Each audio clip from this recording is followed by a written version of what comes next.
Are you ready for part 2 of our adoption story? I'm so sorry I made you wait, but it's time. Welcome back to Carline Conversations. I am Tabitha Phelan, and today I hope to wrap up our adoption story of how we added a kiddo to our family, making me a mom of 5. So if you missed part 1, go back and watch it because that was it would be too much to review. So just know that Lou's parents had both passed away, not together, separately, and he had been placed with a relative. A relative moved in and was living in Lou's childhood home with him.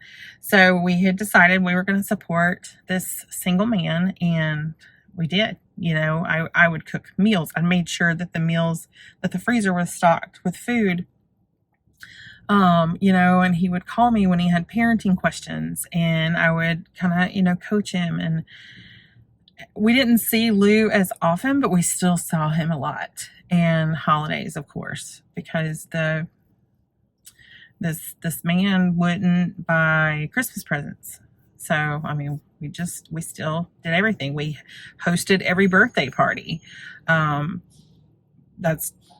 was just our normal life. And I think deep down inside, I was so afraid that if I ever ticked this man off, we would lose Lou. So I tried to be a friend to him. So that went on, I guess it was about 2 years, because it was November of 2021 when Lou came to spend Thanksgiving with us. And he said, "I've had it.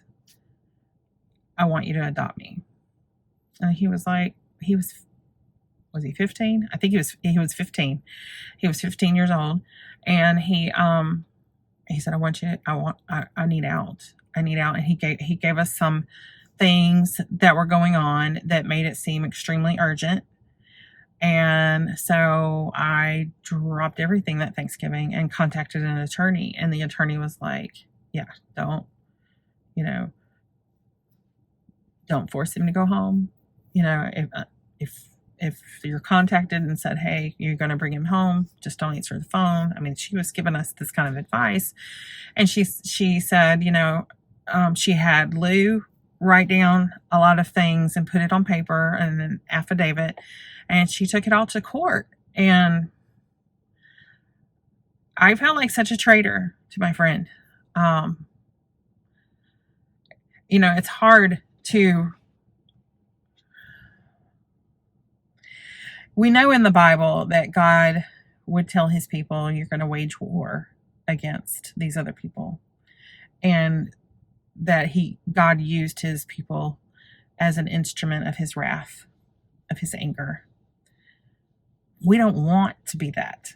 I never wanted to be that tool that God would use to display his wrath.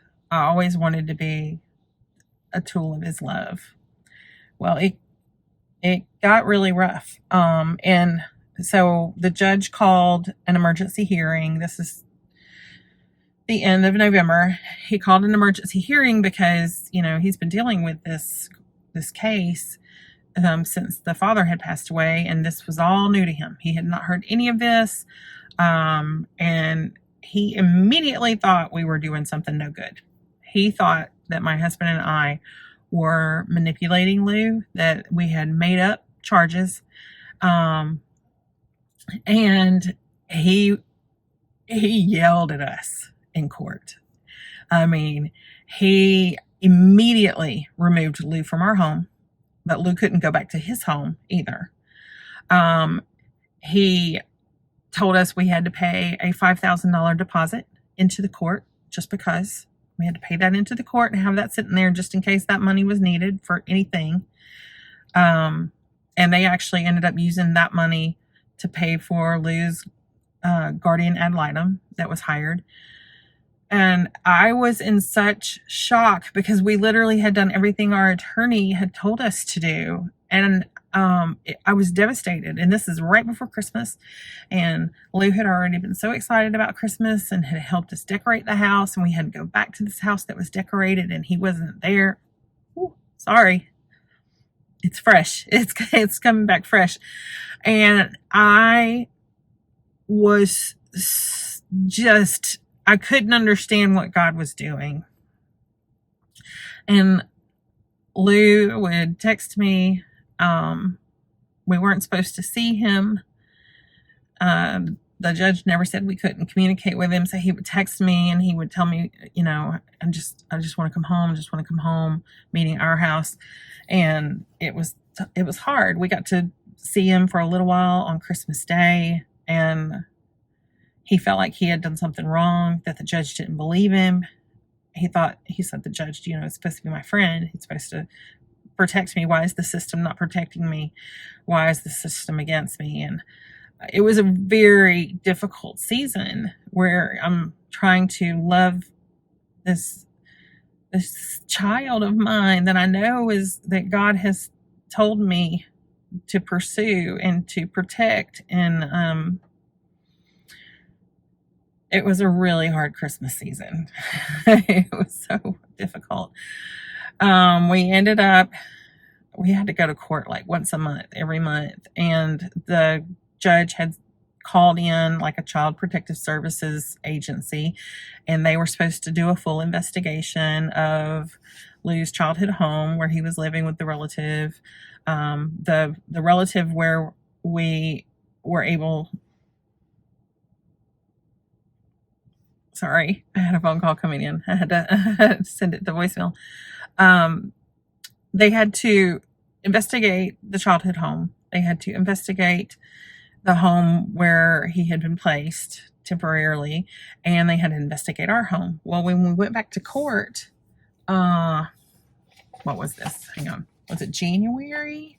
I think it was January of 2022. I wrote it down. I'm telling you, I stink at the dates. Yeah. No, okay, so December, I forgot. That's when the guardian ad litem was also brought in and was doing an investigation and was talking to Lou and talking to me separately because, we weren't together. And she scared us. Like, she was saying stuff about adoption I had never heard before, and our attorney hadn't told us before, and was saying, well, he's going to be severing his legal relationship with his, named family that was still alive, and that he would be losing his inheritance. And I mean, I was like, no, this is not what we want. My goal was never to bring division. My goal was always to bring unity and to help restore this family to a loving, healthy environment. And so Lou was like, this isn't what I wanted either. I mean, we didn't even, as we were approaching the adoption, we had planned to let him keep his last name because we wanted him to honor his parents that way. Anyway, so we told our attorney, battery signal, everything's against me right now. We told our attorney that we didn't want to do adoption. Hang on, I'm plugging in my battery. I don't know why it's not plugged in. If I can get it plugged in without knocking everything over there. So we told our attorney we don't want to pursue adoption. We don't. We wanted to do guardianship, and she was very resistant to listen to us. And then the guardian ad litem said, well, Lou is going to say he doesn't want to be adopted by you. And I told our attorney, I was like, I'm telling you, we want to pursue guardianship. I feel like this is what God wants us to do. I feel like this is what the judge wants us to do. And she absolutely refused to file the paperwork. And then we went back to court. I guess it was at the beginning of January. And the guardian ad litem told the court that Lou was going to drop the petition we're seeking to be adopted by us. And immediately our attorney jumps up and she's like, oh yeah, they also want to, file for guardianship instead of adoption. And I'm like, woman, we just chose poorly when it came to this. So I'm trying to hurry up and finish this so we don't have to do a part 3. At that hearing, the judge asked for the Child Protective Service Agency to give their report, and they couldn't because they had not done the investigations they were required to do. And he reamed them out, and we were delayed another month. And it was, when I tell you guys this was hard, it wasn't just hard on me. It was hard on my husband. It was hard on my kids because they knew this was their brother. I mean, they were tight. They had been tight for a long time. He was a part of every holiday, every celebration. And now we went through Christmas and didn't have him. And we didn't know if we were going to get him or what was going to happen. And we were literally having to rely on God for every breath. So we got right before February. And it was the day before we were supposed to go to court. And the guardian ad litem calls me and says, the guardians, the Lou's guardians who had been assigned by the court have decided to release their rights of guardianship. They're going to let them go.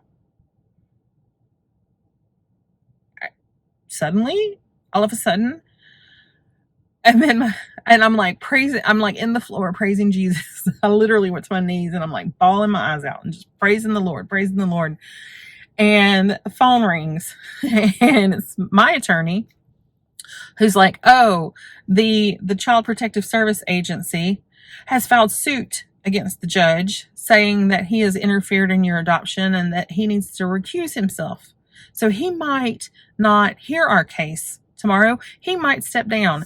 So I go from praising God to going, what? We're finally seeing movement in the right direction and everything, and this was going to be it, and all of a sudden somebody else is tinkering in the mess.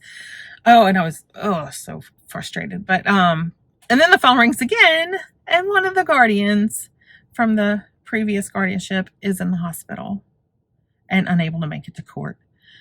So we literally walk into court not knowing what the judge is going to do. And he sits down and he says, it's come to my attention that the previous guardians have decided to release their right, and that you all have come to an agreement that the minor should live at our house, and that the Child Protective Service Agency and everyone agrees.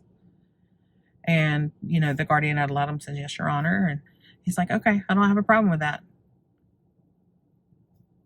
And that was it. Like, he starts talking to the clerk and everything. We're just all just sitting there like, what just happened? And the guardian ad litem looks at Lou, and I'm looking at him across the courtroom, and she says to him, go. And I literally met him. It was like it was one of those cheesy Hollywood movie moments where I met him in the middle of the courtroom, and we just hugged and cried and cried and cried. He's sobbing and I'm sobbing, and on the way home from court, he said, I guess this is what it feels like to be cared for. This must be what it feels like to be special and to have parents again. I have no idea why God aligned everything the way he did.